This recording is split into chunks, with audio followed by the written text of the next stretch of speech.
Engkau begitu berharga bagi kami Tuhan. Sangat-sangat berharga bagi kami. Biarlah segala pujian dan penyembahan kami menyenangkan hati-Mu. Kiranya semakin kami menyembah Tuhan, semakin rasa haus dan lapar akan Tuhan ada dalam hidup kami Tuhan. Karena semakin kami menyembah-Mu, semakin kami bertambah-tambah dalam kekaguman, dalam kasih. Mata kami terbuka atas perbuatan-perbuatan Tuhan yang ajaib, yang telah terjadi, yang sedang terjadi dan akan dikerjakan oleh Tuhan. Dan hari ini berbicaralah kepada kami. Kami rindu semakin mengasihi Tuhan. Tolong kami Roh Kudus untuk bisa memahami firman, urapi hamba yang tidak bisa apa-apa tanpa Tuhan. Berbicaralah, berfirmanlah, kami siap mendengar. Semua yang percaya katakan amin. Sebelum duduk salam kiri kanan, katakan kamu ganteng sekali, cantik sekali hari ini. Makasih tim pujian penyembahan.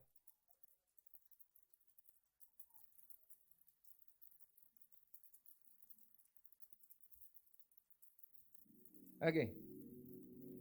Terima kasih untuk Gembala, Bapak Nathanael dan Gembala di tempat ini yang telah juga memberi kesempatan bagi saya untuk menyampaikan firman Tuhan. Saya kayaknya udah pernah sini, gak usah dikenalin lagi ya. Sok terkenal, bukan sok terkenal, tapi ngerasa tetangga saya gereja di sana, anak istri lagi di situ karena udah sekolah minggu ya. Hari ini tema saya adalah menginginkan Tuhan. Aku berharap saudara-saudara di saat saya menyampaikan firman, engkau membuka dengan hati, membuka hatimu. Ini khotbah dari hati. Ini khotbah dari hati dan aku harap engkau tangkap dengan hatimu dan pulang dari tempat ini. Saya pengen kita semua tambah satu aja, tambah rindu akan Tuhan, tambah menginginkan Tuhan dalam hidup kita. Amin. Sebelum saya mulai, siapa yang ingin dapat janji Tuhan? Lambaikan tangannya. Dapat janji Tuhan. Banyak banget ya janji Tuhan. Banyak banget. Ada sekitar kata janji dan warisan, ada sekitar 10 ribuan saudara. Sekali lagi, siapa yang pengen dapat janji Tuhan? Siapa yang ingin hidup di dalam perlindungan Tuhan? Lambaikan tangannya. Dalam perlindungan Tuhan ya. Waduh, sekarang musuh bukan macam-macam lagi, bukan orang yang jahatin kita. Wabah, virus pun jadi musuh buat kita. Amin, saudara, dapat perlindungan Tuhan. Amin. Yang ketiga, siapa yang ingin senantiasa hidup dalam berkat Tuhan? Lambaikan tangannya, dapat berkat. Sama-sama katakan dapat janji, dilindungi, diberkati. Sama-sama katakan dapat janji, dilindungi, diberkati. Bukankah itu keindahan kehidupan kekristenan? Benar gak saudara? Dapat janji Tuhan, semua janji Tuhan terjadi dalam hidup kita. Dilindungi. Gak ada orang yang bisa bertahan sama kita. Tuhan di pihak kita, siapa lawan kita? Amin. Dan diberkati. Kalau istilah zaman dulu, tanah yang berlimpah susu dan madu. Nggak ribet amat gitu, nggak stres banget cari penghasilan. Amin saudara. Kita hidup dalam pekerjaan dalam berkat Tuhan. Apa saja yang dikerjakan tangan kita jadi berhasil. Amin saudara. Tetapi saya mau nyampaikan sesuatu yang agak berbeda nih. Ada ironis dalam kehidupan. Next. Ada ironis dalam kehidupan di mana kita sangat membutuhkan Tuhan. Siapa yang butuh Tuhan? Tetapi seringkali tidak menginginkan Dia. Kebalikannya, Tuhan tidak membutuhkan kita. Gak butuh. Tapi seringkali Dia sangat menginginkan kita. Ini yang saya katakan ironis. Kita butuh tapi gak ingin. Dia gak butuh tapi sangat menginginkan kita. Suatu kali Tuhan menawarkan 3 hal itu. Tadi sama-sama katakan kesempurnaan kehidupan Kristen yang kita anggap tadi apa saudara? Dapat janji, dilindungi, diberkati. Suatu kali Tuhan tawarkan 3 hal itu. Next. Keluaran 33 dikatakan seperti berikut. Berfirmanlah Tuhan kepada Musa, pergilah, berjalanlah dari sini, engkau dan bangsa itu yang telah kau pimpin keluar dari tanah Mesir, ke negeri yang telah kujanjikan dengan sumpah kepada Abraham, Ishak dan Yakub demikian, kepada keturunanmu lah akan kuberikan negeri itu. Apa itu saudara? Sama-sama katakan dapat janji. Benar saudara ya? Mereka akan sampai ke negeri yang dijanjikan Tuhan. Lanjut ayat yang kedua. Aku akan mengutus seorang malaikat berjalan di depanmu dan akan menghalau orang Kanaan, orang Amori, orang Het, orang Feris, orang Hewi, dan orang Yebus. Apa itu? Dilindungi. Amin saudara? Dilindungi. Musuh mental semuanya. Lanjut ayat yang ketiga. Yakni ke suatu negeri yang berlimpah-limpah susu dan madu. Apa namanya itu saudara? Diberkati. Sama-sama katakan dapat janji, dilindungi, diberkati. Tuhan tawarkan. Ambil enggak? Perhatikan. Waktu Tuhan menawarkannya, lanjutkan ayatnya. Alasannya. Sebab, kata sebab adalah alasan. Amin. Sebab aku tidak akan berjalan di tengah-tengahmu. Karena engkau ini bangsa yang tegar tengkuk, supaya aku jangan membinasakan engkau di jalan. Suatu kali Tuhan menawarkan kepada bangsa Israel itu, umat pilihannya itu, dapat janji, dilindungi, diberkati. Aku akan utus malaikat untuk ngejamin engkau mendapatkan semuanya itu. Asik gak saudara? Dapat janji, dilindungi, diberkati. Tapi tahu gak kenapa alasanku memberi semuanya itu? Karena aku tidak mau jalan sama kamu. Aku udah terlanjur janji kepada nenek moyangmu, Abraham, Ishak, dan Yakub, untuk menggenapi janjiku. Tapi aku gak mau jalan, karena engkau bangsa yang tegar tengkuk. Aku kasih semuanya, tapi aku gak mau jalan lagi sama kamu. Kalau saudara mendengar penawaran ini, proposal ini dari Tuhan, ambil atau enggak?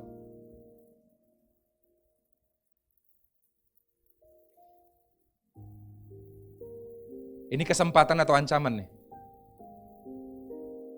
Next, apa yang dirasakan orang Israel saat itu? Ayat 4. Ketika bangsa itu mendengar ancaman yang mengerikan ini,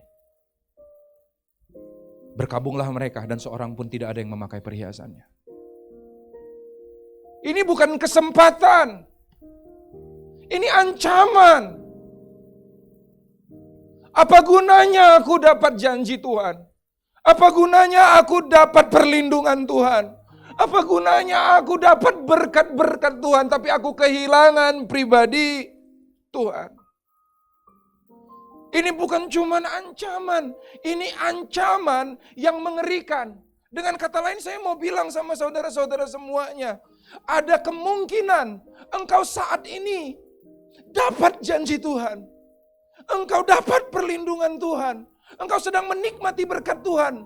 Dan engkau rasa kalau aku dapat janji, dapat perlindungan, dapat berkat, artinya Tuhan okay with me. Ternyata enggak, Tuhan enggak okay dengan engkau.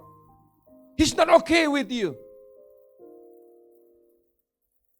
Karena ukuran kehadiran Tuhan dalam kehidupan seseorang bukanlah dapat janji, dapat perlindungan, dapat berkat. Pak Nathanael minta izin, lanjut nggak ini? Berdarah-darah nih habis ini. Lanjut ya. Lucunya kita anak Tuhan menilai kedalaman hubungan dengan Tuhan. Dari itu, di saat seseorang dapat janji, gila ya Tuhan sertai kamu banget. Belum tentu. Kita ngelihat orang yang lain 1.000 rebah di sisi kiri, 10.000 di sisi kanan, dia nggak tumbang, yang lain kena COVID, dia kagak. Gila ya Tuhan sertai kamu, belum tentu.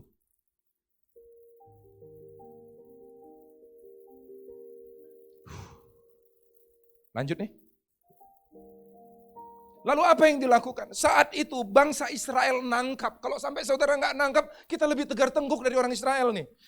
Bangsa Israel yang tegar tengkuk aja nangkap kata-kata Tuhan. Dan dia bilang bahwa ini apa? Ancaman yang mengerikan. Berkabunglah mereka dan seorang pun tidak ada yang memakai perhiasan. Singkat cerita kalau saudara baca, saya kasih PR baca Keluaran 33 sampai 34. Singkat cerita Musa melakukan sesuatu untuk melunakkan hati Tuhan. Untuk menunjukkan kepada Tuhan bahwa Tuhan engkau lebih berharga dari apapun. Dan akhirnya Musa berhasil di Keluaran 34, bahkan Musa agak ngelunjak dikit. Setelah dia berhasil, Tuhan tolong jangan pergi Tuhan, jangan pergi. Engkau lebih berharga dari semua janji-janji itu. Lalu dia bilang, izinkanlah aku melihat wajahmu. Malah minta lihat wajah Tuhan, dan Tuhan bilang, kau gak bisa lihat wajahku karena setiap orang yang lihat wajahku akan mati. Kalau gitu gimana Tuhan? Oke, I got an idea. Karena Tuhan merasa diinginkan. Bagi orang yang menginginkan Tuhan, Tuhan selalu cari cara untuk engkau bisa mengalaminya. Dan Tuhan bilang gini sama Musa, oke, aku ada satu tempat, aku kenal nih pegunungan ini di daerah sini. Aku akan meletakkan engkau di lekuk gunung. Nanti aku akan lewat, tapi kamu lihat punggungku aja. Oke, enggak lihat punggung doang, kata Tuhan. Enggak apa-apa Tuhan, lihat punggung aja udah senang banget. Musa menunjukkan betapa dia menginginkan Tuhan. Dan waktu dia lihat punggung Tuhan aja lewat, saudara, dia berkata, keluarlah satu kalimat yang kita kenang-kenang sampai sekarang. Bahkan kalau saudara dari gereja lama itu dibacakan setiap kali menyampaikan penyampaian hukum Tuhan, yaitu apa? Tuhan Allah yang panjang sabar dan berlimpah kasih setia, yang membalaskan berkatnya kepada beribu-ribu keturunan. Amin saudara. Dia keluarkan kalimat yang begitu indah itu, saudara. Pengenalan akan Tuhan bertambah dalam kehidupan Musa. Dia mengubah ancaman menjadi keintiman. Hari ini tujuan saya bukan mau ngancam-ngancam saudara. That is not my purpose here. Aku cuma mau mengignite, menyalakan kerinduan kembali ke hati Tuhan. Amin saudara. Apa yang dilakukan Musa? Let's see. 3 hal yang dilakukan Musa. Yang pertama, selanjutnya dikatakan ayat 5-6. Berfirmanlah Tuhan kepada Musa, katakanlah kepada orang Israel, kamu ini bangsa yang tegar tengkuk.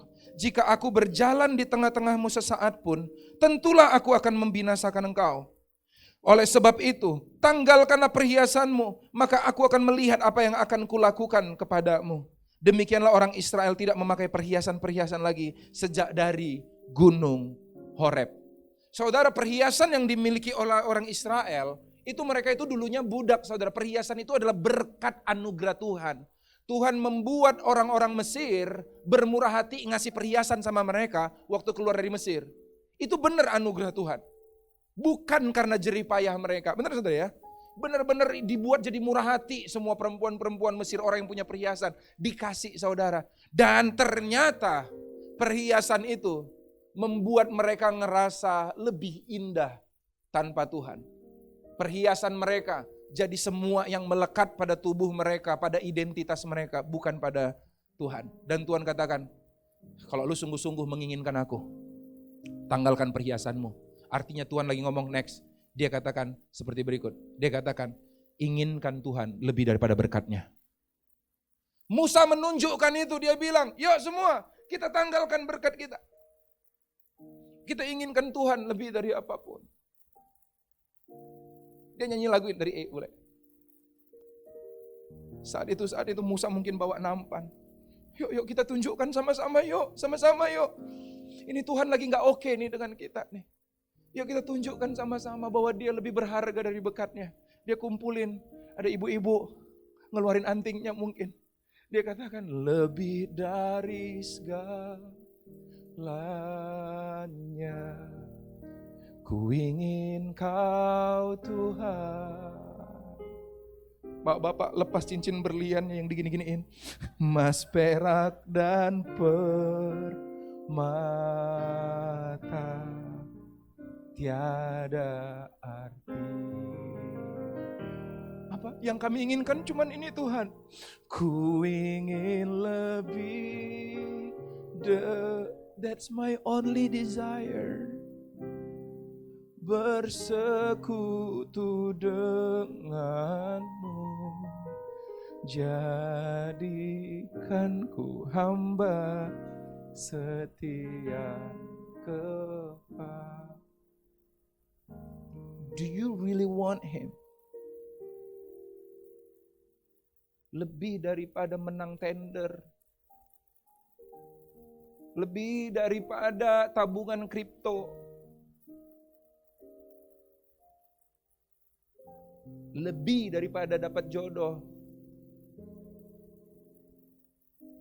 lebih dari apapun.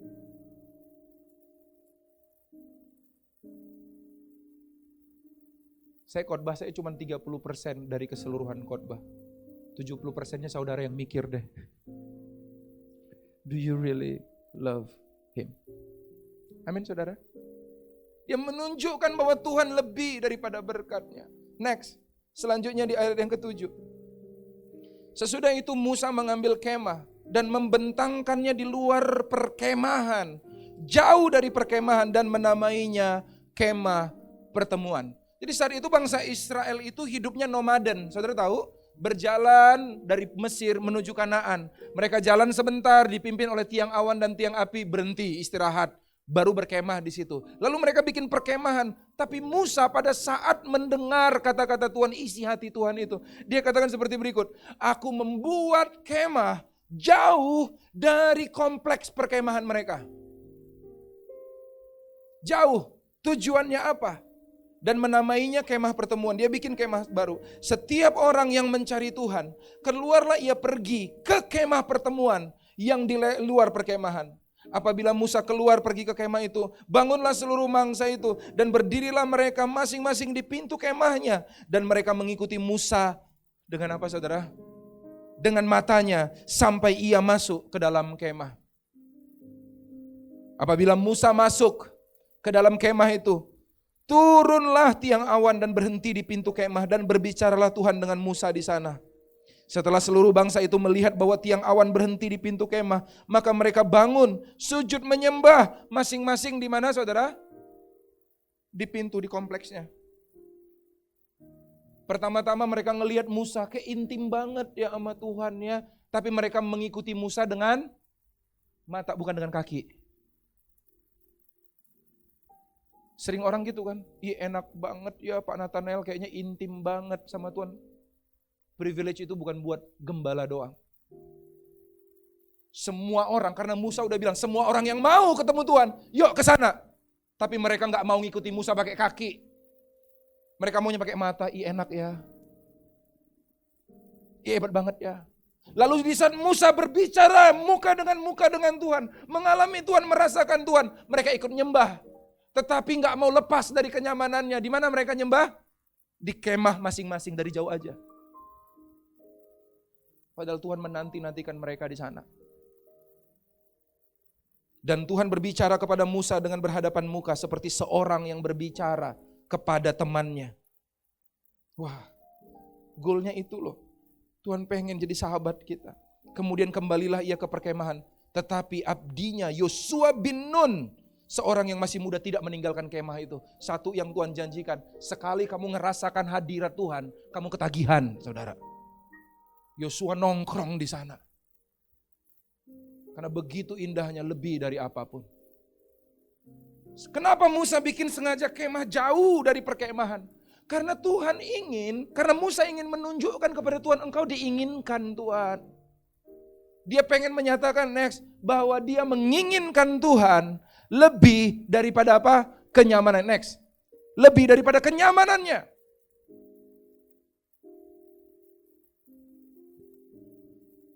Keluar dari comfort zone-mu. Keluar dari kenyamananmu.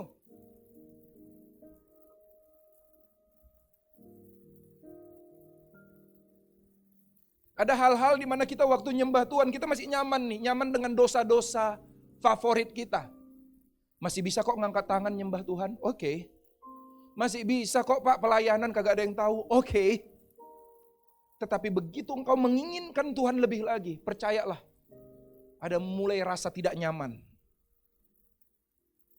Dan kau ngerasa, kayaknya untuk ngejar nyampe ke kemah itu, ada sesuatu yang aku harus tanggalkan ini. Ada kedagingan-kedagingan tertentu yang aku perlu tanggalkan nih. Ada kenyamanan-kenyamanan tertentu. Ada hubungan-hubungan tertentu yang aku harus putuskan nih.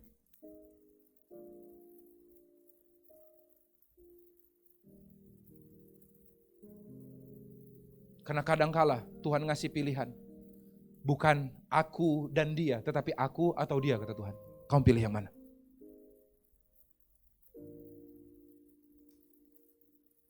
Tapi gimana Pak, udah nyaman Pak. Ya ini memang ada agak dosa sih Pak. Hubungan ini gak kudus sih Pak.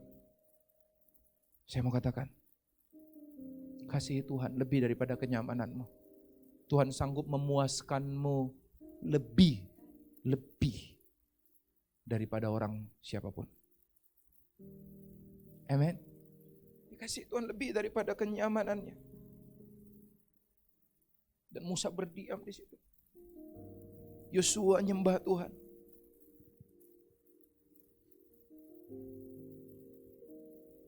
Dia nyanyi, satu hal yang kurindukan, ya Tuhan.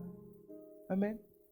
Selalu berada di dekatmu dengan segenap hati, dengan segenap jiwa, ku menanti di hadiratmu. Lebih dalam lagi ku rindukan Tuhan, lebih dari segala yang ada. Lebih dalam lagi ku cinta Kau, Yesus, ku mengasihi. Ada drama Korea nih di kemahnya.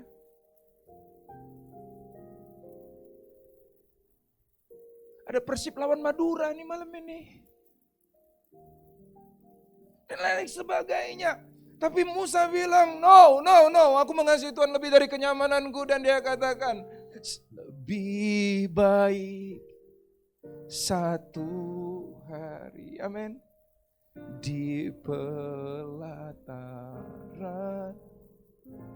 daripada 1000 hari di tempat lain. Katakan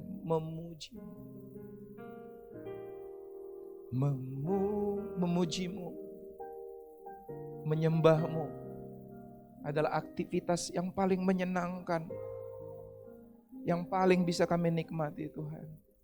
Amin. Dan menikmati semua kemurahan. Kebanyakan nyanyi ya, so artis gitu saya kayak. So iye banget. Mengasihi Tuhan lebih daripada kenyamanan kita. Amin, saudara. Dan yang ketiga selanjutnya ayat 12. Lalu berkatalah Musa kepada Tuhan, memang engkau berfirman kepadaku, suruhlah bangsa ini berangkat. Tapi engkau tidak berkata, tidak memberitahukan kepadaku siapa yang akan kau utus bersama-sama dengan aku. Namun demikian engkau berfirman, aku mengenal namamu dan juga engkau mendapat kasih karunia di hadapanku.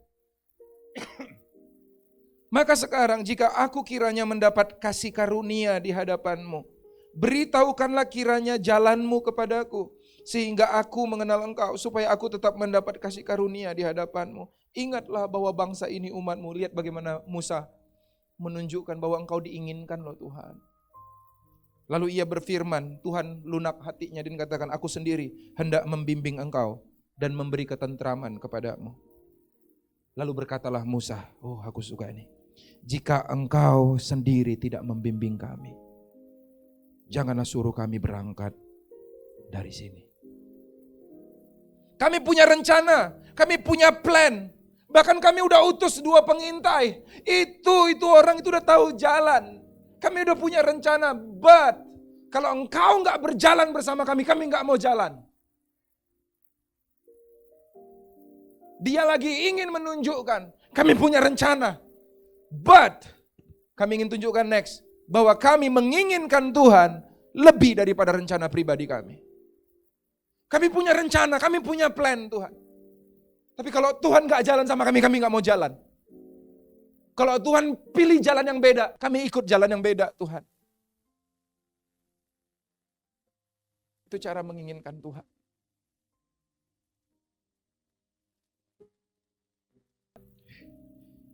Bila engkau tak besertaku. Oh, what a great song. Aku tak mau jalan. Katakan, ku perlu Tuhan. Ku perlu Tuhan, pimpin langkahku dengan kasih karunia-Mu. Pimpin langkahku setiap waktu. Pimpin langkahku setiap waktu. Berjalan dalam roh. Nyatakan Tuhan kemuliaan-Mu. Nyatakan Tuhan kemuliaan-Mu. Dan berjalanlah Amen, saudara. Saya akan tutup dengan satu cerita, gak mau panjang-panjang deh. Nanti keganggu makan siang saudara. Waktu itu kita semua punya rencana pribadi.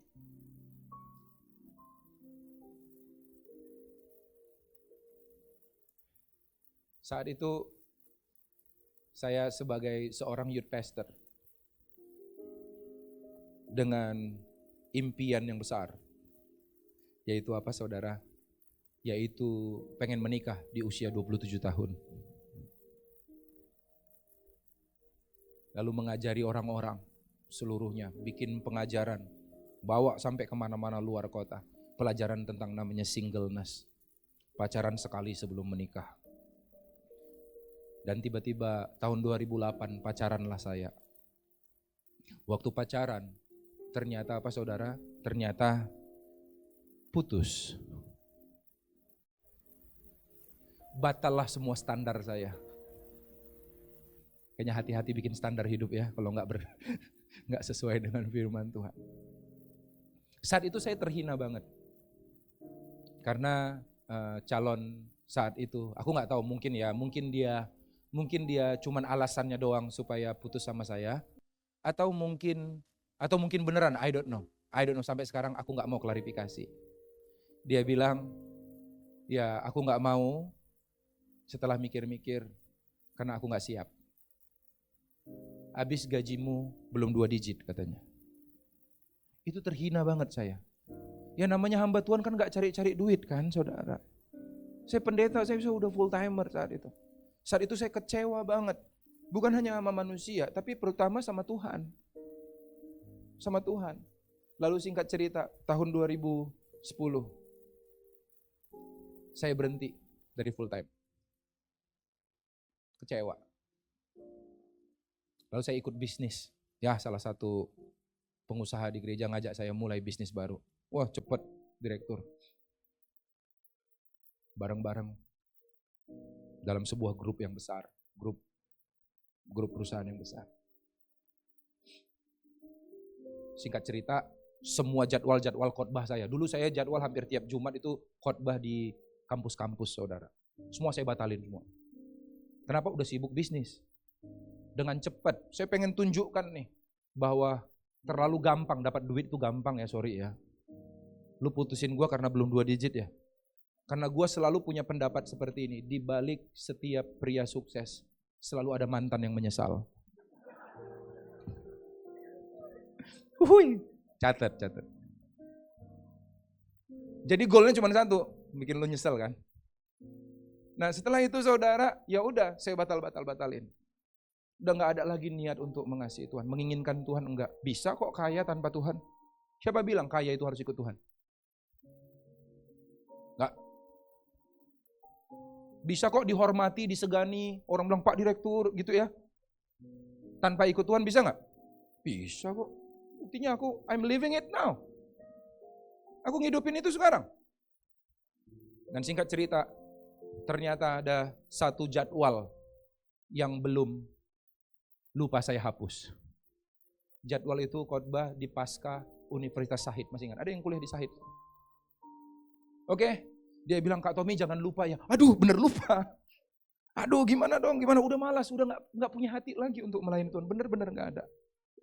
Gimana dong? Ya udah Kak Tommy susah lagi cari penggantinya. Ya udahlah, akhirnya saya tetap datang. Di mana acaranya? Di kampus ya? Bukan, kali ini kita bikin acaranya di Panti Cacat Ganda Dwi Tuna, Rawinala di daerah Kramat Jati. Pernah dengar gak saudara? Ya, pergi sana. Kalian pergi sana. Ya udahlah, saya datang ke sana dengan ogah-ogahan. Yang penting saya khotbah, habis itu pulang. Banyak bisnis yang mau dikerjain sekarang. Saya datang ke sana, duduk paling depan, lipat tangan kayak gini, nungguin kapan selesainya. Lalu WL mulai masuk. Oke, dia puji-pujian, saya berharap, nah ini waktunya gua khotbah, pulang, selesai. Karena udah gak ada hati lagi buat Tuhan. Bisakah kita melayani, terlihat keren, terlihat berhasil, orang-orang diinspirasi, tapi sebenarnya si pelayan sendiri gak kenal Tuhan, gak menginginkan Tuhan? Bisa loh. Oh saya dikagumin saat itu. Laris saya, pembicaraan anak muda laris di mana-mana, saudara. Tapi saat itu hati udah gak ada lagi sama Tuhan, gak ada. Lalu habis itu saya WL-nya puji-pujian. Setelah pujian selesai, saya sekarang saatnya saya khotbah pulang, habis itu udah lanjutin bisnis lagi. Tapi ternyata cari masalah si WL-nya. Dia bilang gini, adik-adik sebelum kita dengar khotbah, ada yang mau persembahan kesaksian pujian? Dalam hati saya berdoa, jangan ada yang mau. Kelamaan. Ternyata semua angkat tangan. Ada sekitar 100-an orang di situ. Adik-adiknya satu-satu, lalu lucu-lucu semua happy. Karena memang lagi happy-happy, saudara. Memang bagikan kebahagiaan buat anak-anak yang cacat ganda itu ya. Cacatnya ada yang buta, ada yang tuli, ada yang gabungan bahkan buta dan tuli gitu saudara. Dan lain sebagainya saudara. Mas satu-satu lucu-lucu sih sebenarnya. Ada yang main drum, walaupun gak benar tapi ya lucu. Ada yang puisi, ada yang main gitar, ada yang nyanyi, waktu intro dia ngadap depan, waktu ending udah ngadap belakang, karena gak bisa ngelihat. Beneran lucu-lucu semuanya.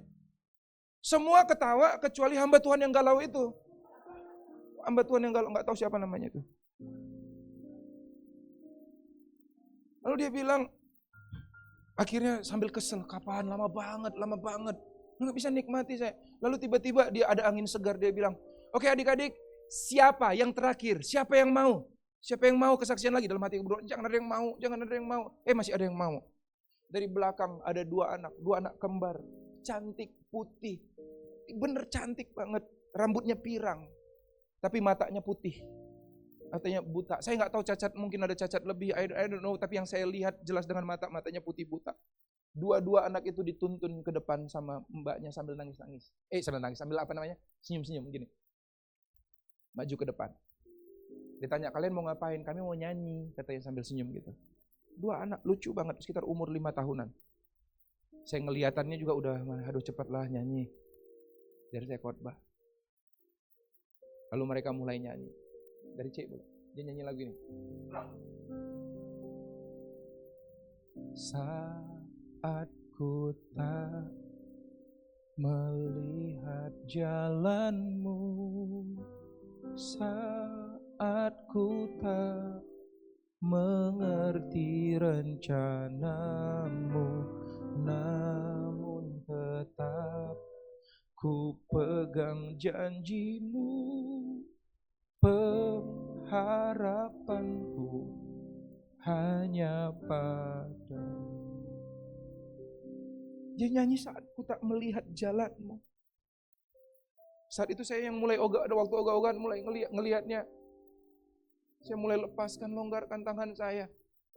Air mata mulai menetes. Dan tanpa sadar, lama-lama makin deras. Dan saya mencucurkan air mata kayak anak kecil. Bersimpuh, duduk berlutut kayak anak kecil. Nangis dan teriak sama Tuhan saat itu. Karena Tuhan dengan jelas ngomong di hati saya, bilang gini, Tommy, kamu manja. Mungkin saat ini engkau gak bisa melihat jalan-jalan hidup yang kupilihkan bagimu. Tapi kau lihat dua anak itu, jangankan jalan hidup yang kupilih buat dia, jalan fisik di depannya pun dia gak bisa lihat. Tapi dia masih tetap bisa ngomong, hatiku percaya. Hatiku percaya. Hatiku percaya. Selalu ku percaya. Selesai. Anak itu nyanyi, saya bener nangis kayak anak kecil. Saya bersimpun nangis. Nangis bener kayak anak kecil. Mereka udah selesai. Saya dipanggil naik ke atas lagi, mata masih bengkak, air mata masih tumpah. Dan saya maju ke depan. Dan saya bilang, hari ini bukan saya yang khotbah buat adik-adik. Adik-adik yang udah khotbah buat saya. Pulang dari situ, saya luruskan sikap hati, saya izin, saya resign segera. Lalu pergi ke Ungaran, ke Bukit Doa saat itu. Karena saya tahunya tempatnya itu dulu. Saya doa puasa 5 hari di situ, ngelurusin sikap hati, cari Tuhan lagi, tunjukin bahwa Tuhan, aku sungguh menginginkan Tuhan. I'm sorry, maafin aku kalau aku udah ngingetin begitu banyak. Dan sejak saat itu sampai sekarang, saya jadi hamba Tuhan. Nggak pernah lagi saya mikir yang lain. Suatu kali beberapa waktu yang lalu, pengusaha yang saya kerja bareng dia itu, saya kan memang jadi partner anaknya untuk mengelola grup. Dia datangin sama saya, Tom, aduh nyesel kamu Tom, nggak terusin grup ini sama anak saya. Dia bilang, sekarang sukses banget, jauh lebih sukses dari saya, katanya gitu. Coba kalau kamu masih, waduh kamu udah luar biasa nih sekarang. Tapi whatever he said, apapun yang dia bilang, tau gak, bagi saya gak ada yang lebih indah dibanding menemukan Kristus setiap hari dalam hidup saya. Ada yang lebih. Amin. Mengasihi dia lebih daripada berkatnya. Mengasihi dia lebih dari kenyamanan kita. Mengasihi dia lebih daripada rencana pribadi kita. Sama-sama kita bangkit berdiri.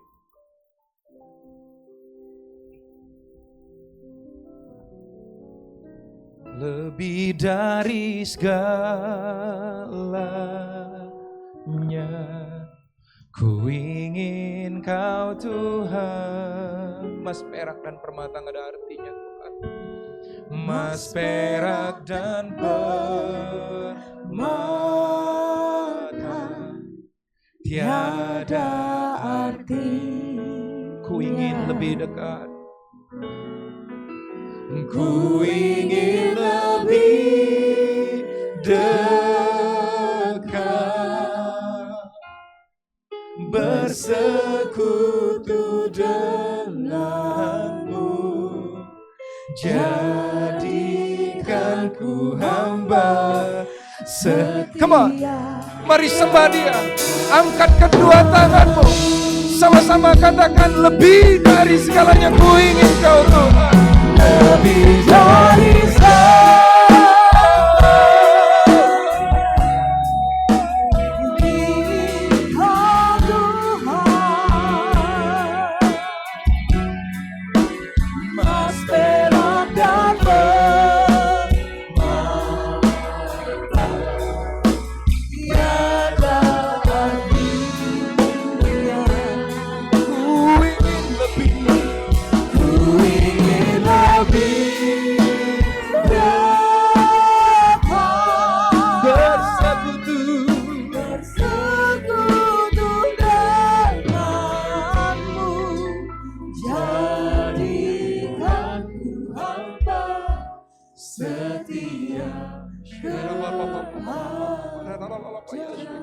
buka kedua tanganmu hari ini. Sama-sama minta. Mari minta keintiman dengan Tuhan. Katakan, Tuhan, minta keinginan, minta keintiman dengan Tuhan. Selidiki sikap hati yang salah. Munculkan ke permukaan apabila hati ini lebih merindukan janjimu, lebih merindukan perlindunganmu, lebih merindukan berkatmu. Ampuni Tuhan, luruskan sikap hati ini Tuhan. Masing-masing berdoa kepada Tuhan. Tunjukkan kepada Tuhan betapa dia berharga. Lebih daripada segala berkatnya, lebih daripada segala kenyamanan kita, dan lebih dari segala rencana pribadi kita. Lord, have your ways in me. Lord, have your ways in me, Tuhan. Jesus, hari ini Tuhan, biar api cinta kepada Tuhan itu dinyalakan kembali di hati setiap kami. Engkau Allah yang kudus. Kami mau hidup dalam kekudusan juga, biar bisa tetap nikmati Engkau Tuhan. Biar bisa jalan bareng sama Tuhan. Kami tanggalkan hikmat pribadi kami yang mungkin telah tercemar dan menantikan hikmat dari Tuhan nuntun jalan kami.